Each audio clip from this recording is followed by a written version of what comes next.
Hello, hello, test, test. Mic check, 1, 2, 3. Mic check, 1, 2, 3. Assalamualaikum warahmatullahi wabarakatuh. Salam sejahtera kepada semua pendengar-pendengar setia Smart Saham. Oops. Sorry. Okay, sebelum kita start, share-share dulu dengan kawan-kawan. Apa khabar market hari ni? Kita dah dapat decision OPR yang baru. Tak adalah yang baru sangat, tapi kita dah tahulah. And apa, kebanyakan Q quarter report semua dah keluar. Kita dah lalui satu halangan yang pertama pada tahun 2021. Okay, economic report yang sudah dikeluar pada bulan Februari hari tu.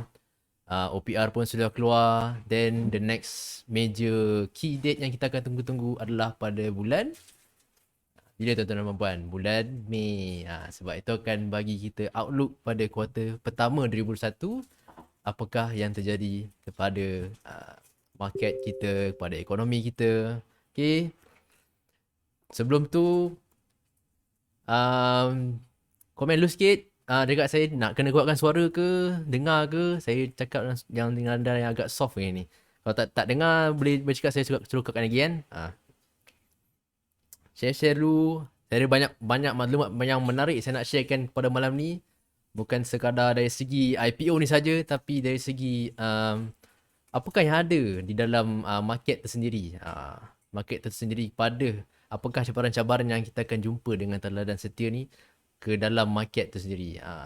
Okay, ini adalah boleh kata first venture saya untuk mengkaji outlook market ni.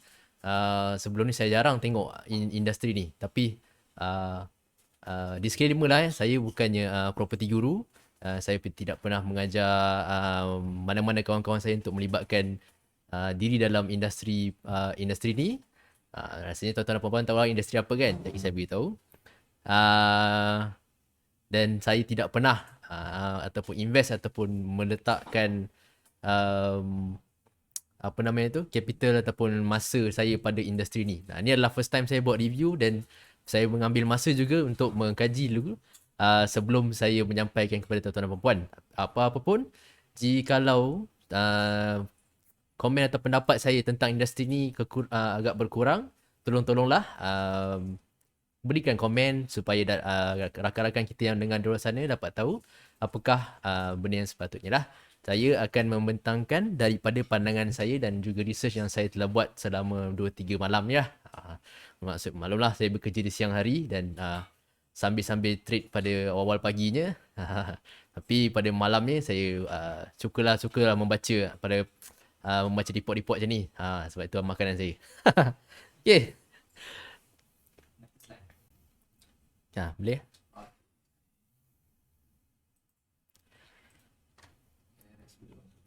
Alright.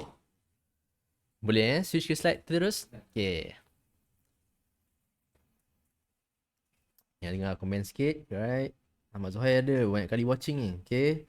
Tak baca. Thank you Tuan Fahmi. Hey Faiz Jalil balik kampung. Oh seronok. Okay, dengar mantap. Ahmad Safar Ruslan pun ada juga. Okay. Selamat datang. Okay. Masih lagi 37 view. Come on. Boleh lebih lagi ni. Takkan tak nak dengar kot. IPO baru nak keluar ni. Ke macam tak hype macam Mobilia tu. Ada yang marah saya tu sebab Mobilia punya review ni lepas IPO tutup. Memang saya sengaja sangat buat IPO review ni selepas waktu tutup. Sebabnya kadang-kadang IPO ni adalah satu tool untuk investor ataupun trader buat duit. Tapi dia selalunya mengambil satu keputusan yang macam takut-takut. Nak masuk ke tak nak masuk? Nak masuk ke tak nak masuk? Tak tahu. Tapi once you dah commit something, you apply, dapat tak dapat tu bukan cerita. Dan kita study. Sebab kadang-kadang kita takut-takut paper trade ni, dan kita nak cuba-cuba dulu. Tapi once you, kalau tak dapat IPO, dan kita dapat duit kita. Tak ada masalah pun. Tapi yang penting, duit yang kita nak pakai tu adalah duit lebihan kita, bukannya duit keperluan kita ya. Nanti kalau sangkut dalam tu gerang, nangis pula, terciduk. Okay, saya mulakan sesi saya pada malam ni. Okay, teladan setia grup Berhad. Okay, oleh saya bersama tim TSI dan juga tim Smart Saham, dibawa khas oleh Bursa Malaysia I. Okay. Kita mulakan. Okay. Apakah yang telah ada pada berita-berita semasa pada up to today. Okay, hari ni pada 4 bulan 3, kita tahu dia punya date pun sudah tutup. Okay, kita tahu Teladan Setia aims to raise 77.3 million from IPO. Okay, banyak, lebih banyak daripada Mobiliar itu Tahniah kepada siapa yang telah mendengar sesi saya dan actually telah berjaya memprofit daripada Mobiliar. Harapnya bukan yang di-influence oleh saya hanya memberi pendapat saja. Okay. Okay. Kita tahu dia adalah Teladan Setia ni. Pasal saya panggil TSG panjang sangat Teladan Setia TSG Berhad ni akan di-list kepada ACE Market Bound. Okay. Dan kita dapat status Elza Syariah Solution pada bulan I think tahun lepas lagi kot. Ada bagi tahu yang dia adalah interim syariah status. Setelah dia di-listed dalam market tu nanti baru kita akan dapat review yang seterusnya, iaitu pada bulan Mei tak silap saya SC akan keluarkan review yang baru sama ada company ni masih lagi dalam status syariah atau tidak. Untuk pengetahuan tuan-tuan dan puan-puan, Mobiliar hari tu telah dapat interim status syariah, tetapi setelah dia listed dianya tidak diklasifikasikan sebagai syariah.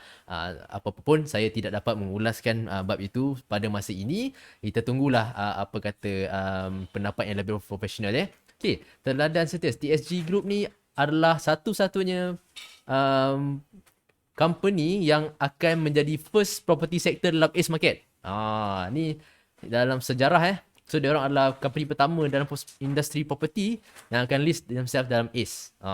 Dan kita tahu property ni telah melalui zaman kegemilangannya pada masa lalu dan jatuh ketikanya mortgage crash ataupun global financial crisis 2008-2009 tu, and then menaik dan mengembang semula sekali dengan oil and gas industry pada tahun 2014, dan kemudian kita nak tengok apa yang terjadi pada property market sendiri. Adakah dia selari dengan KSCI yang kita ada sekarang ni, iaitu kita punya mother index ataupun tidak.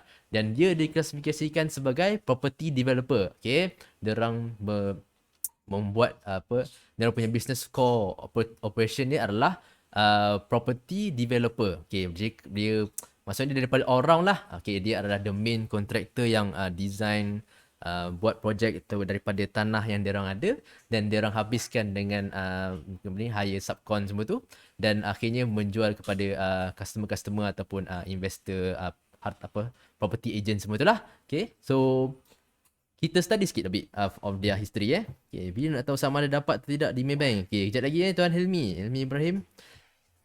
Okay, ke mana kita nak pergi daripada sini? Okay, apakah dia orang punya aim, direction?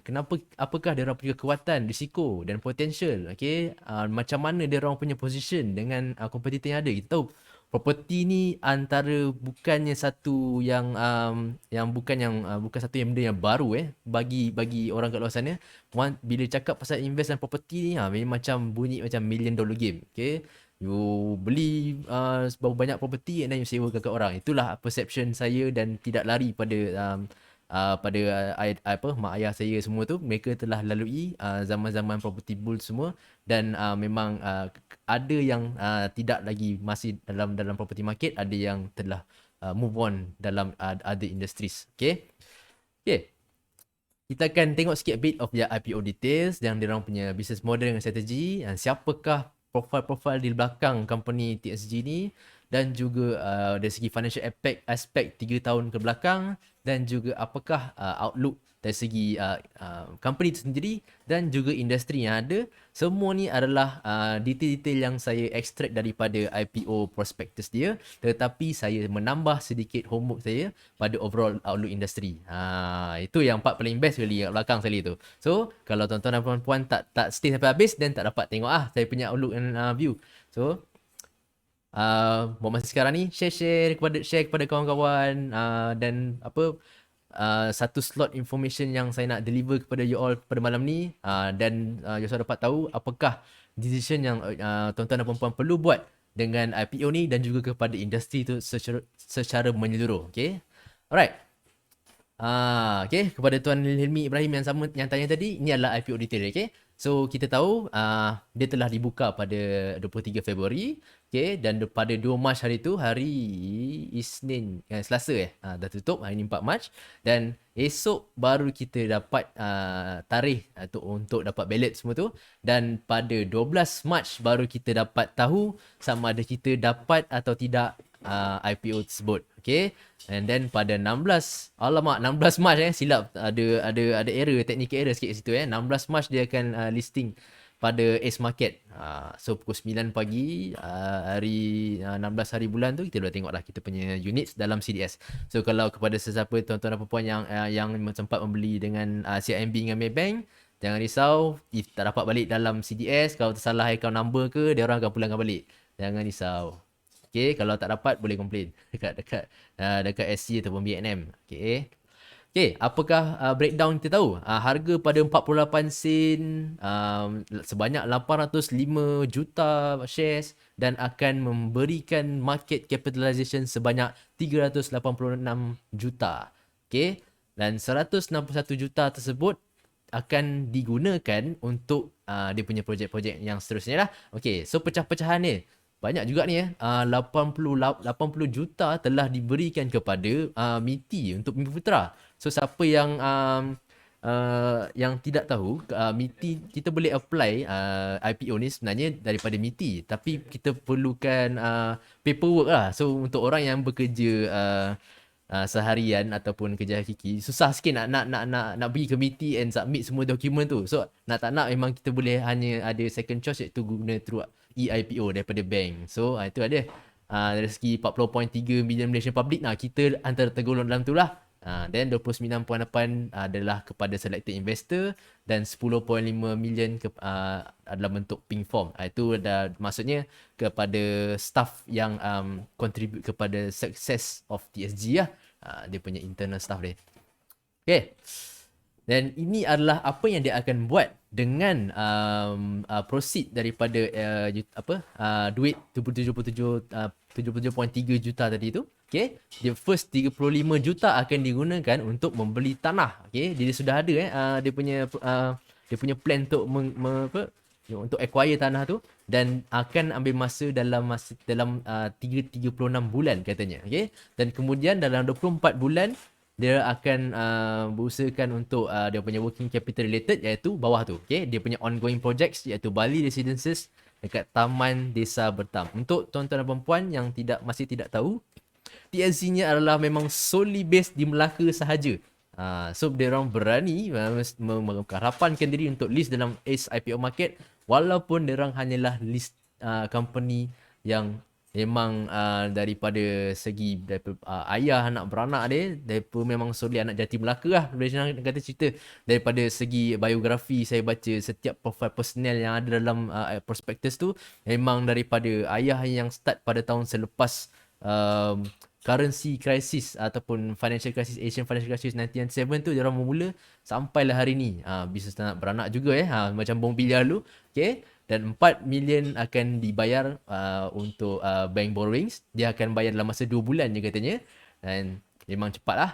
Dan 5.2 million adalah untuk prospectus yang dia buat listing semua ni, memerlukan property valuation. Bila kita cakap tentang hartanah ni, dia orang perlukan property valuer, land valuer, semua tu adalah outsource. Okay, now ni sekarang perlukan auditor lagi, tak silap auditor dia orang RSM. Okay, dan dia orang hire Smith Zender untuk buat market outlook sekali. So semua tu adalah kos-kos yang terlibat dari segi expense untuk sekadar untuk listkan market company dia dalam Ace Market ni. Okay, clear so far tuan-tuan dan puan-puan? Okay, kalau saya terlalu laju cakap, kalau saya slow pun boleh cakap nak lajukan lagi.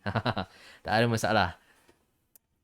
Alright, ini adalah sedikit sejarah. Okay, kita nak tahu tentang company ni. Saya suka untuk memberitahu kepada tuan-tuan dan puan-puan, kita belajar sesuatu company tu bukan sekadar nak tahu technical analysis saja, tapi saya lebih mengutamakan tuan-tuan dan puan-puan untuk belajar sedikit tentang fundamental. Tahu siapakah yang di belakang tangan-tangan company ni, apakah dia orang punya sejarah, apakah dia orang punya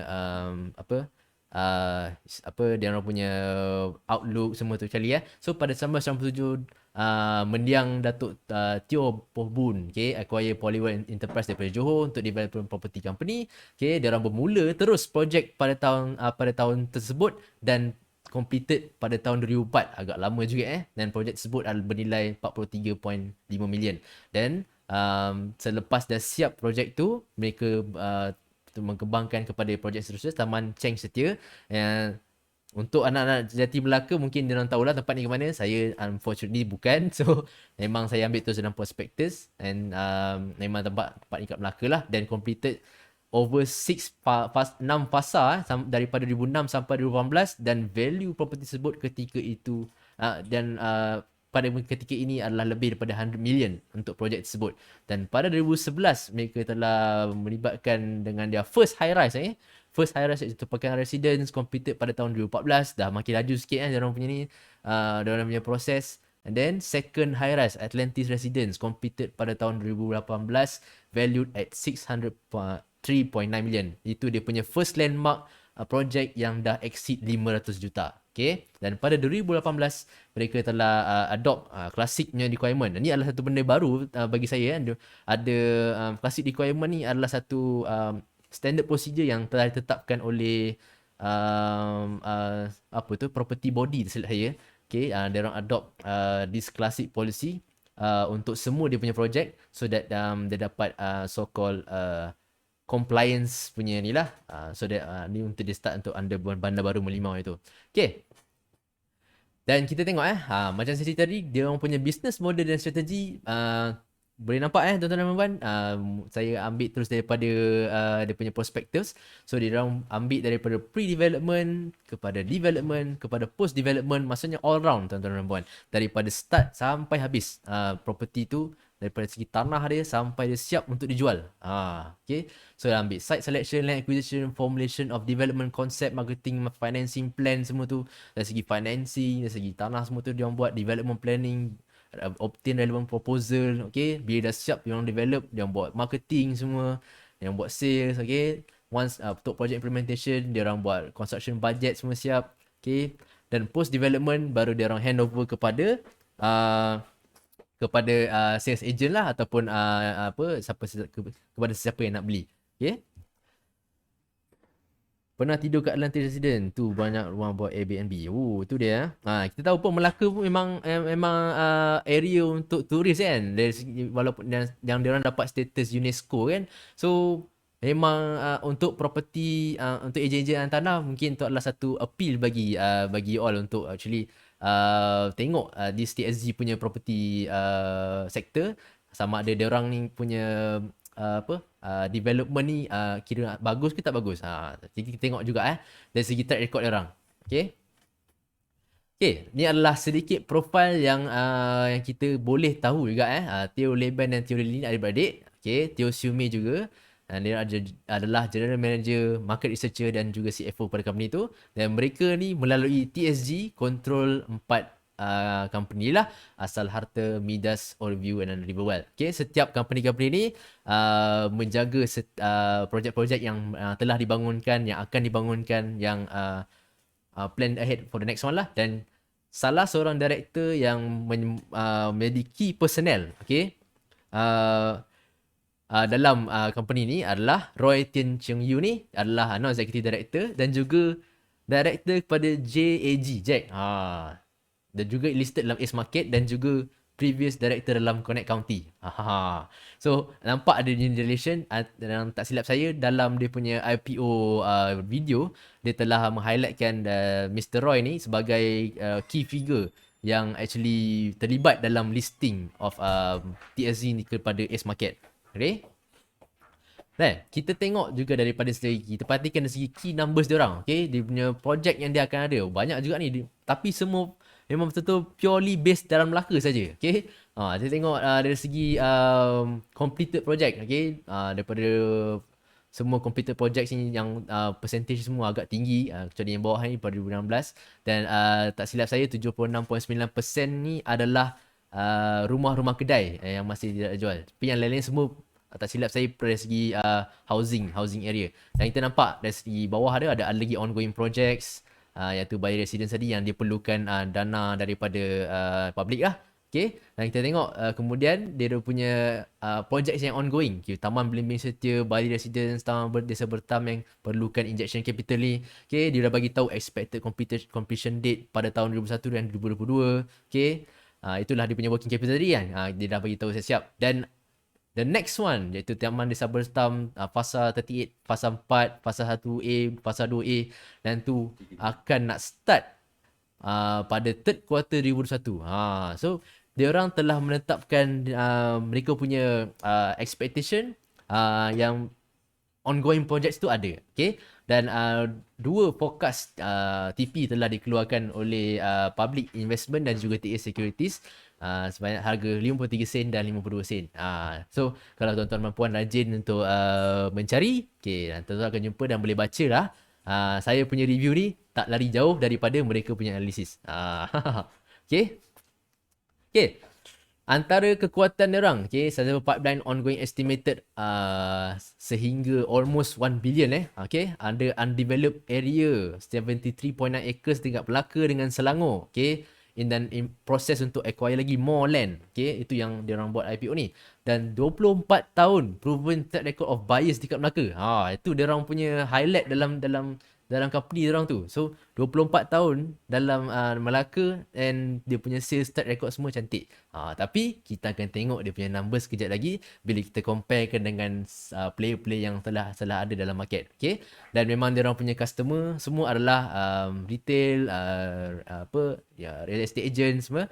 Tapi dia orang punya supplier yang kita dah boleh nampak daripada list yang ada kat dalam prospectus juga. Okay, kita tengok ada yang lebih daripada 10 tahun iaitu TYT Builders tu. So bergantung juga kepada dia orang punya contractors yang ada dalam tu untuk menyiapkan projek dia orang. Okey. Kita tengok juga kepada risiko. Setelah kita tahu kekuatan dia sikit. Memang banyak tu je kekuatan dia. Unfortunately memang walaupun prospectus ni sampai ke 400 pages, tapi kita ambil isi-isi penting saja, dan memang kita sebagai trader investor kita tak perlu pun spend masa yang banyak untuk memahami industri ni unless you all betul-betul involved dalam that industry property lah. Okay, kita tengok dia punya risiko. Okay, property market exposure kita tahu macam mana sekarang. Ada tak risiko rumah tak terjual. Government pun sampai keluarkan HOC extended sampai 31st May, is it? 31st May tahun ni. Kita tak tahu, mungkin dia orang akan extend lagi HOC program yang tu house ownership campaign. Saya pun telah telah utilisekan juga HOC tu untuk membeli rumah pertama saya pada tahun 2020 dulu. Dan memang perlukan insentif daripada government untuk actually boost property sales. Okay. And project delays due to MCO, COVID, okay, unexpected interruption disebabkan staff kena COVID ke apa ke, again. Depends on adequate financing, okay, daripada segi bank loan semua tu, okay. Jika dia tak dapat untuk acquire that land bank untuk sustain business, but dia orang kena sentiasa mengeluarkan projek ataupun key development baru untuk betul, kita tahu sebagai business untuk sentiasa keluarkan revenue kan. Okay. Government policy mungkin adalah macam HOC tadi kan, contractor services, mungkin kita tengok tadi dari segi supplier, dari segi contractor dia, kalau ada yang buat hal dan rosak juga dia punya plan kan. Itu pun antaranya kan. Developer competition itu yang paling last sekali dan paling penting sekali adalah developer competition. Walaupun dalam Melaka ni dia orang ada that 24 years of experience, tetapi dari segi dari segi outlook of the industry, mereka akan berlawan dengan juggernaut yang lain macam Masing, UOA, Sunrise, Sam Darby, semua tu yang besar-besar lah. Okay. Okay. Ni adalah homework saya yang saya buat dari segi comparison untuk diorang punya industri. Saya ambil 3 sahaja dari lebih pada 1 billion market cap, yang kurang daripada 1 billion market cap, dan juga dalam dalam prospektus tersebut telah menyebutkan 3 company yang listed dalam bursa, tetapi saya ambil 2 saja, iaitu Sintex dan juga Yongtai. Mereka adalah property yang listed dalam bursa, dan mereka ada tanah dan juga projek di Melaka. So yang hijau tu saya highlightkan adalah they are the best among the comparison yang saya buat dalam ni lah. Ni adalah homework saya, bukan daripada list semata-mata. dan sekadar pendapat saya lah. Okay, saya comparekan daripada harga yang telah tutup pada hari ini, iaitu 423. Kita tengok Sintex memang harga yang telah split pada sebelum ni mereka harga 12 saya tak silap ke 9. Saya tak ingat. And market cap dia orang adalah paling besar sekali sebanyak 6.2. Dan number of shares diorang pun telah meningkat jadi 1.5 billion lah. So sebelum ni sangat sikit dan itulah antara kenapa mereka berada pada harga yang sangat tinggi. Okay. Dan mereka juga telah mengeluarkan warrant mereka tersendiri, Sintex WC, yang juga telah berapa hari limit out, 3 hari tak silap saya. Saya monitor benda tu. Okay. So TSG ni adalah the first property market, property sector yang masuk dalam ACE. Okay. So in terms of the number of shares, kita expect yang the lagi rendah number of shares tu lagi better lah. So kalau dari segi sini saya nampak Naim tu lagi rendah dia punya number of shares. Dan nak katakan TSG ni rendah tak sangat. So mereka berada tengah-tengah. Okay. Dan dari segi EPS pun tidak terlalu tinggi dan juga tidak terlalu rendah. Sintex masih melalui. Dari segi PE ratio, valuation, kita akan tengok, perhatikan dari segi range 10 ke 15. Okay. So untuk TSG 8.9 kurang sikit, tetapi even setinggi-tinggi sebesar-besar Sintex dengan UOA, Tropicana, EcoWorld pun kita nampak EcoWorld dengan UOA Development lagi better dari in terms of TSG. So untuk yang Melaka saja, yang paling best pun dia orang boleh lawan lah Yongtai tu. Yongtai banyak loss kan. So memang lagi power lah. Okay. Kenapa baru mereka nak listing sekarang? Okay. Kebiasaannya company yang requirement bursa untuk listing adalah dia perlukan track record company. Apabila mereka telah melibatkan diri untuk listing dalam company, dia orang perlu maintain at least 3 ke 5 tahun proven track record of company dengan revenue tu. Dan juga kemungkinan dia orang tidak ada that key personnel untuk initiate the project. Okay. Sebenarnya kalau kita ada business tu, if kita dah ada that stable revenue, contoh macam ada orang pernah kata, kenapa Ramly Burger tak listed? Sebab Ramly Burger punya market share pun agak besar juga dari segi Muslim kan, tapi kenapa dia orang tak listed? Sebab tu benda ni kena tanya dia punya management lah. So antaranya yang key figure untuk TSG ni adalah that Mr. apa tadi? Allah, tak ingat nama. So dia adalah the person yang initiate untuk listing ACE market ni. So membawa experience dalam market tu, then propose for this company untuk apa? Listed dalam ACE market. Okay. Sebab ACE market ni untuk company-company yang tengah berkembang. Okay. Once you dah masuk mid market, means you are a very stable company lah. Dan kebanyakan yang telah listed dalam main bursa market adalah company yang telah lama wujud memang dah lama rasanya tak ada listing property market, property company ni. Okay. Dan bila kita compare daripada segi revenue, okay, memang dia orang punya size pun tidak terlalu besar. Sebanyak 100 million revenue pada period end 2020. Dia orang tidak tutup buku pada tahun 2020 lagi. Ni pada ketika mereka keluarkan prospektus lah. Dan tahun sebelumnya 200 juta dan even better dah daripada Yongtai yang sebelah tu lah. Okay. Daripada segi profit after tax pun quite commendable amount juga. Almost sebaris dengan Naim juga dari segi amount, and memang better daripada Yongtai. Dan dari segi margin, itu antara ratio yang kita tengok juga. And it's not too bad. Tak terlalu rendah. Even EcoWorld pun lagi rendah. Tetapi disebabkan market TSG ni hanya concentrated dekat Melaka saja. So dia agak bias kepada dia punya game dia tersendiri. Okay. So kita tahulah counter TSG ni adalah counter toke lah dia. Tak ada institutional investment lagi. Macam EPF, Kuap, KRBSP semua, PNB ke apa kan. Okay. Alright. So clear kat situ Kita nampak apa? Dari segi dia punya categorization. Alright. So kita tengok the big players, okay? Sekejap. Berapa ni? Pukul 9. Oh, okay. Bagi laluan sekejap Sebelum kita teruskan kepada the charts and juga market outlook, Okay, bagi kita break sekejap untuk ruang untuk saya untuk menaik juga sikit. Okay.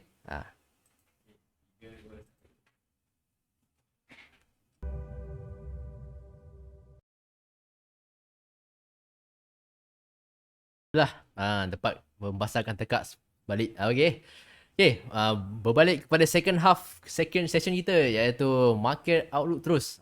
So kita dah kenal sikit a little bit of their company, dia punya sejarah, dia punya kekuatan, dia punya risiko.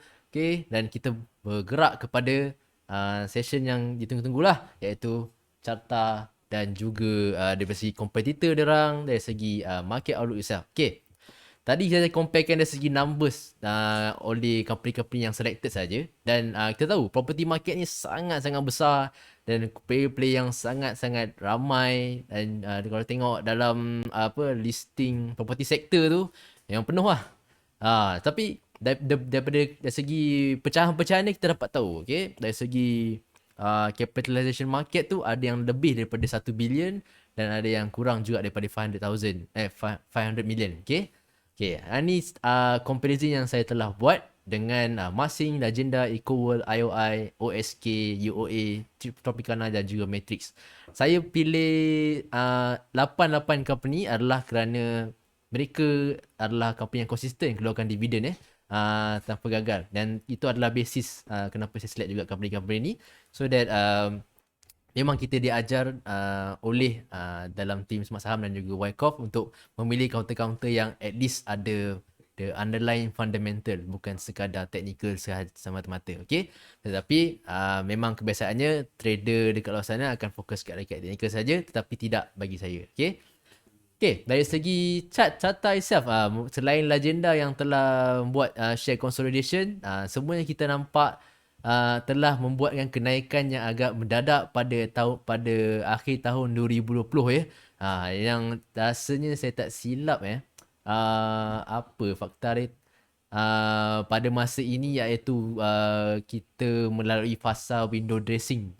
Kalau dah follow session kita yang sebelum-sebelum ni, okay, kebanyakan sektor actually telah meningkat pada end year 2020 tersebut, dan juga kebanyakan mereka menunggu decision, tak silap saya bila OPR yang pertama pada 2021 juga keluar pada bulan Januari tak silap saya lah.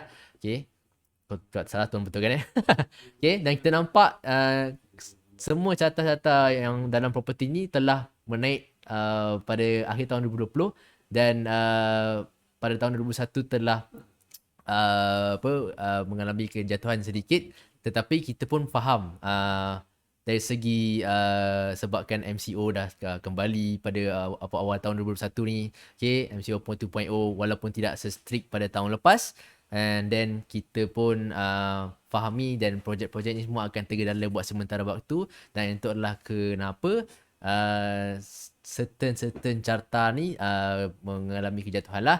Masing lain sikit sebab mereka telah venture dalam bahagian glove. Okay, Masing ni selain daripada buat plastik pallet untuk kargo, mereka juga telah buat property, dan mereka juga akan buat glove.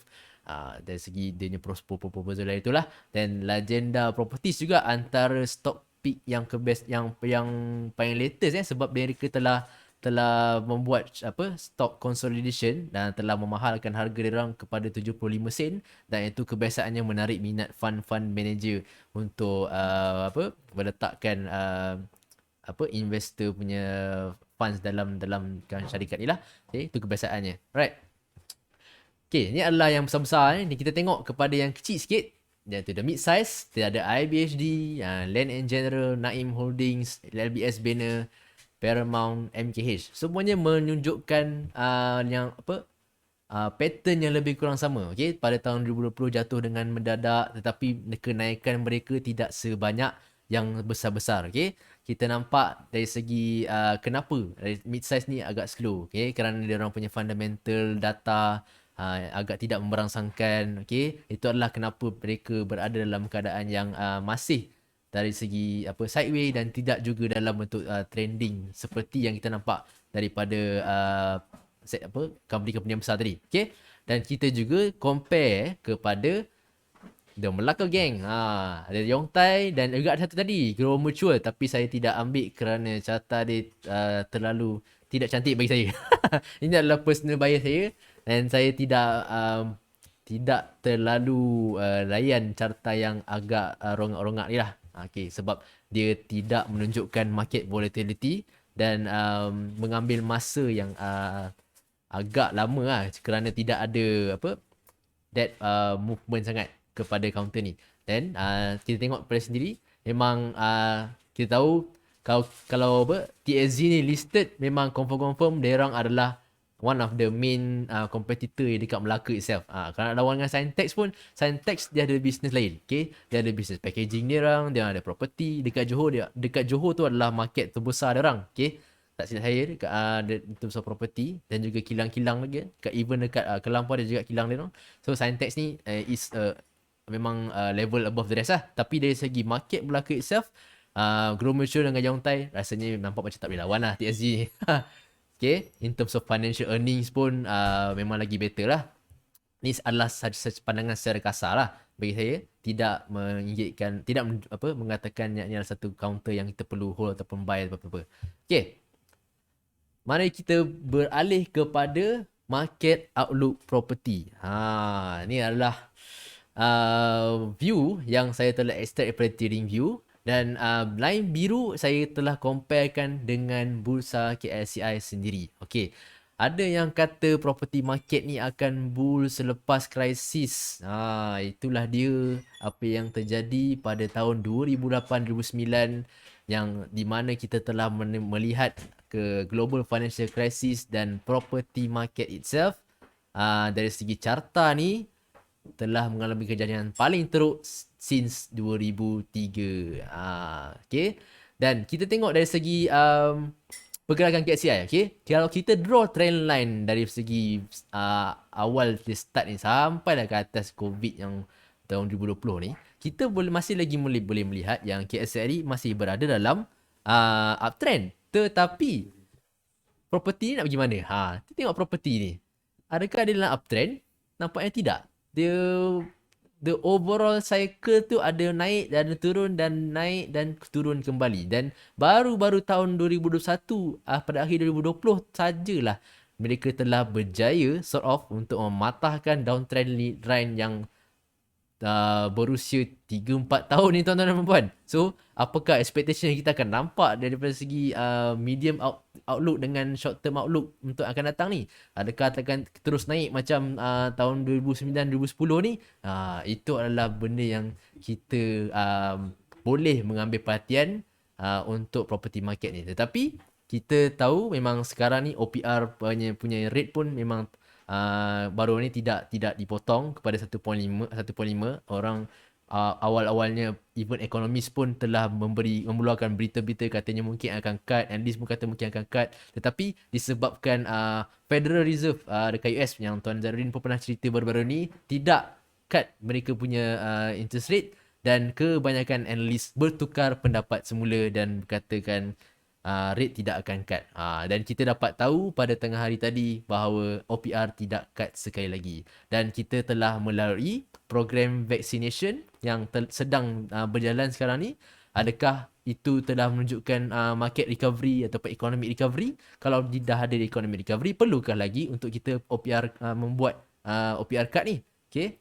Maksudnya ekonomi sedang berjalan dan consumer sedang bergerak, construction semua sedang berjalan. Unfortunately ada kemalangan baru-baru ni dekat SUKE, itu memberikan temporary sikit blip sikit kepada standard semua tu. Tetapi dari segi pekerja semua tu akan berjalan lancar. Tetapi adakah itu cukup untuk menaikkan kembali property market kepada zaman kegemilangannya? Itu adalah persoalan-persoalan yang kita akan tertanya-tanya dan akan tunggu-tunggulah. Apapun kita perhatikan carta tersebut untuk untuk anticipate ke mana arah property market kita yang akan datang ni. Okay. Yongtai tu nak pergi mana tu? Aduh, macam itulah dia. So, Dari segi midterm, okay, kita zoom in sikit daripada yang besar tadi, kita tengok pada yang sekarang. Okay, kita nampak yang biru ni masih lagi yang sama, dia punya KSCI. Line yang daripada atas ke bawah ni adalah line asal yang baru break down, yang the bigger down trend line tadi. Dan yang trend line yang baru saya ambil ni adalah the midterm daripada COVID drop sampai latest hari ni lah. So simple lower high punya connect. Alright, kita nampak dari segi trend line ada kat sini, dan saya juga telah melukiskan support line di atas sini. Dan sebelum ni adalah kita tengok sini dari segi sini, this line was support yang telah develop daripada tahun 2010 lagi, tetapi telah menjadi resistance sekarang. So dia punya support become resistant, dan kita akan cuba expect that property market ni akan memulakan fasa-fasa untuk menguji kekuatan resistant line ni, adakah sama ada mereka akan cuba break ke atas ataupun meneruskan kadar meneruskan dia punya pattern dalam sideway tu. So itu adalah saya punya expectation kepada property market ni, dan kita tengok mereka telah membuat sideway pada period tahun 2020 ni. Dan again saya akan dari segi pembelajaran, saya akan expect benda yang sama mereka akan buat sebelum mereka cuba untuk memecahkan resistance line ni. Apa-apa pun, dari segi outlook mereka masih lagi di bawah the whole KSA itself. Dan kalau investor untuk melihat property ni untuk invest dari segi long term, itu pun terpulang kepada you all, sebab ada lagi sektor yang lebih boleh diutamakan selain property sector ni. Tapi itu semua up to you lah. So do your own research and kaji dulu di manakah ke mana hala tuju property ni sebenarnya. Okay, dan kita tengok kepada yang short term pula, masih lagi juga di bawah daripada KSCI. Okay, saya cuba zoom out dan juga zoom in balik. Masih lagi sama, masih lagi di bawah, dan expect trading dalam keadaan sideway tu masih lagi ada. So kebanyakan trader memang suka untuk mencari counter-counter yang tengah naik. Memang property ni adalah counter yang memang counter-counter yang mungkin orang tidak ambil atau tidak pandang walaupun sebelah mata lah. So itu adalah the bigger picture dan juga short term.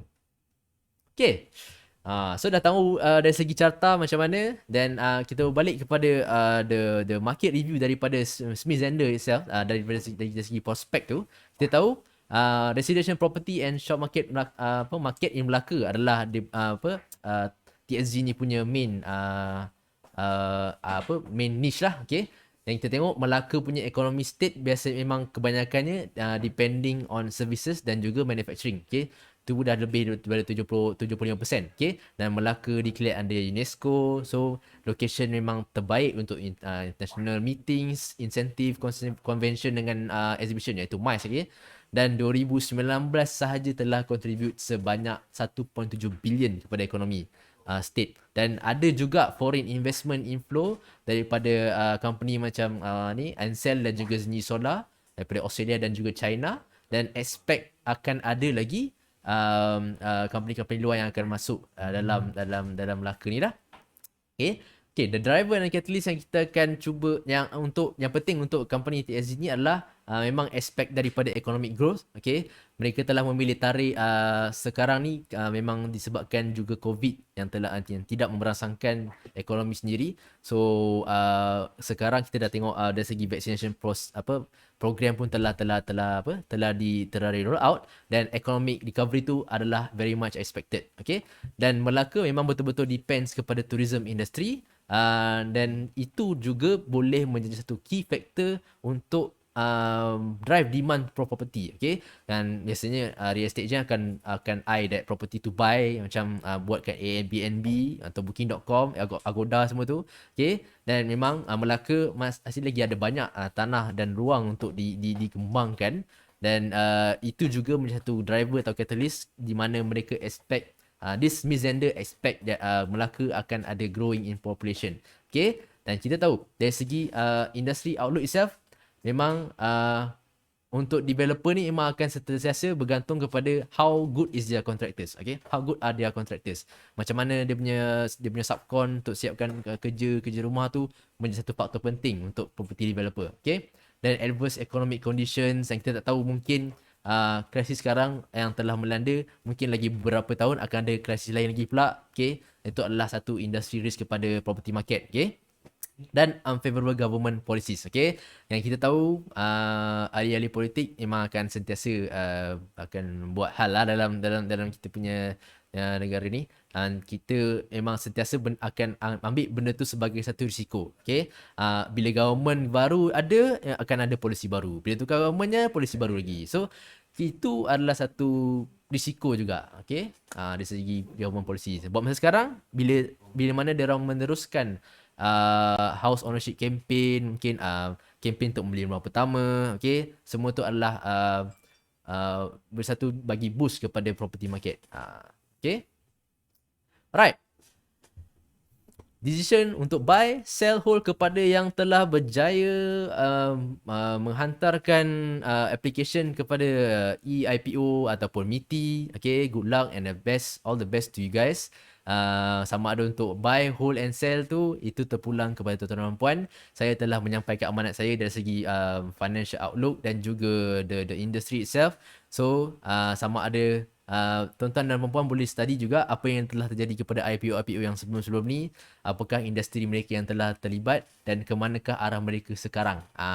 Okay, IPO ni ada permainan yang tersendiri dan akan apa, dan kebiasaannya kalau kita tidak belajar daripada sejarah listing of IPO, dan kita tidak akan memahami bagaimana dia punya reaction pada yang seterusnya. Okay, untuk yang mungkin akan cuba melibatkan diri pada hari mereka listing, again saya juga memberitahu, lihat kembali kepada sejarah IPO sebelum ni, okay, bagaimana mereka perform, dan juga the sentiment yang akan ada pada mana ketika IPO ni akan diapung-awangkan di Ace Market pada 16 hari bulan nantilah. Okay. Okay, ada apa soalan ya? Boleh compare dengan performance IPO TCS. Oh, TCS saya tidak tengok pula performance IPO dari segi chart boleh ke buka chart untuk tengok TCS? Untuk tengok chart TCS. Okay, sementara tu kalau ada soalan daripada tuan-tuan dan puan-puan, boleh tunjukkan kepada saya. Okay. Boleh buka TradingView.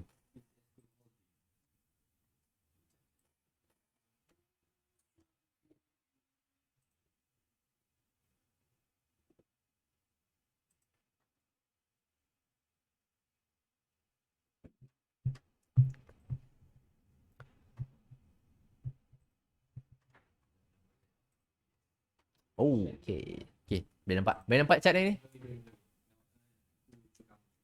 Oh, sorry.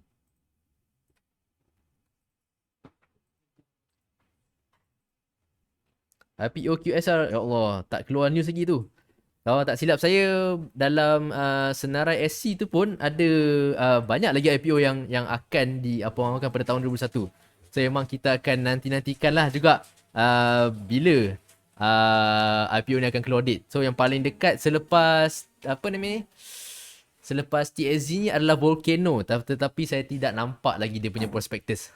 So itu macam nampaknya Volcano punya news keluar lagi awal, tetapi TSZ ni yang keluar IPO prospectus dulu. So saya terpanggil untuk apa, melihat lah. Okay, TCS kita tengok TCS. Ya Allah, apa benda tu tuan-tuan dan puan. Saya tidak ingat TCS punya IPO harga, dan kemungkinan pun dia open dekat atas ni dan telah drop sebanyak berapa persen ni kalau saya nak tengok. Okay.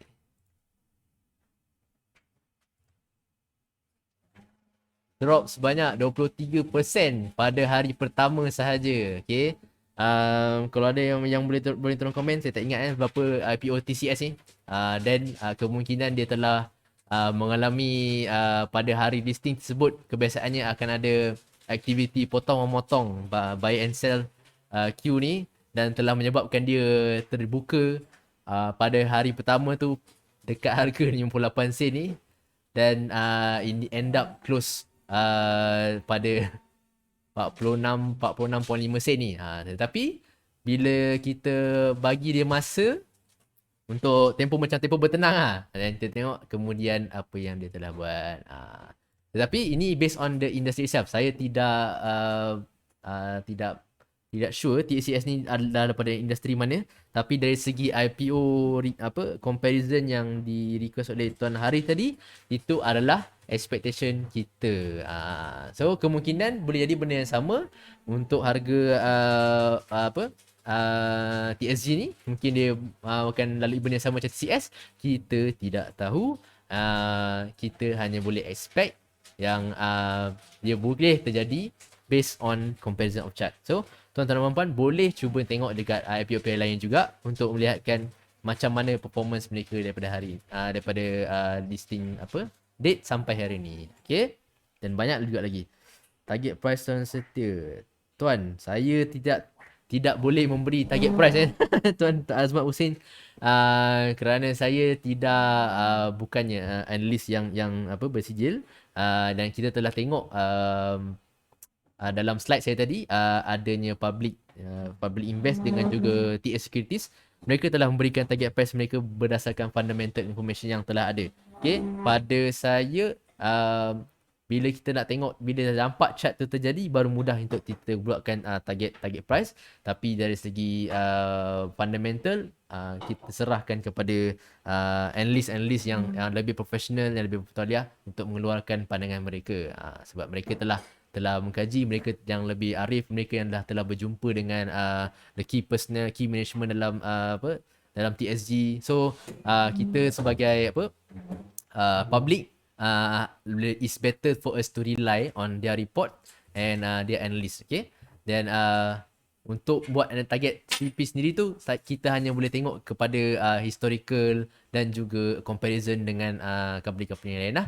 Okay, boleh target Tuan Azmat Hussein. So okay, itu adalah pandangan saya juga. Mohon maaf kalau tidak dapat menjawab soalan dengan sepenuhnya. Okay, ada apa-apa lagi soalan untuk berkaitan dengan TSG IPO ni? Okay, semua clear 16 hari bulan untuk listing.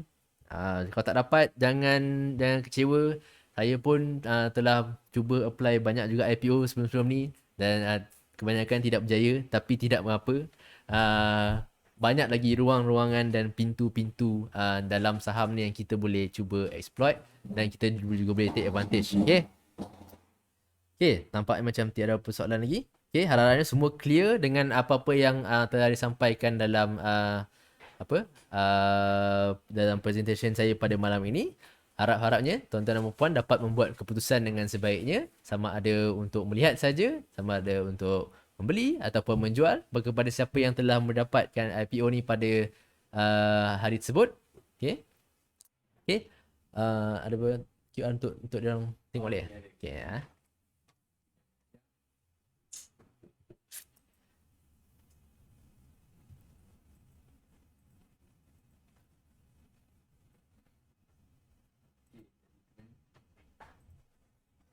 apa pendapat tuan tentang sebab dinamik? Untuk soalan tu saya tidak pilih untuk tidak menjawab soalan tersebut, sebab saya session memang khas untuk slot IPO review saja. Mohon maaf kepada Tuan Arif Suzario ya. Okay, itu adalah tuan-tuan dan puan boleh lihat kepada pendapat tentang saya Tuan Zarif zaman ni, Tuan Handsome. Jangan risau. Okay, boleh scan kita punya QR code untuk memberi feedback kepada Bursa Eye, okay, untuk menambah kebaikan kami, dan juga follow kami on Facebook, Instagram dan juga Telegram untuk update-update terkini untuk session-session yang akan datang. Okay, kami akan sentiasa cuba yang terbaik untuk deliver, okay, untuk deliver kepada tuan-tuan dan puan-puan. Ini adalah inisiatif kami daripada tim Smart Saham dan juga tim Wyckoff Traders untuk sentiasa memberikan yang terbaik, sentiasa memberikan information yang terkini, sentiasa memberikan knowledge yang bernilai untuk tuan-tuan dan puan-puan mengambil manfaat. Okay? Okay, TCS hari tu IPO 23 sen. Oh, itu dia. So tadi naik sampai 58 sen ya. Macam tu sampai macam tu sekali. Then kita tahu apa yang terjadi lepas tu. Okay. So kalau kita nak expect benda yang sama, tidak ada masalah. Okay. Boleh juga review IPO yang lain. Okay.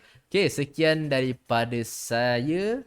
Okay, harap kita bertemu lagi dalam IPO review yang seterusnya. Okay, ini adalah flagship saya yang tersendiri. Okay, boleh tu. Selamat malam kepada tuan-tuan dan puan-puan. Kita jumpa lagi.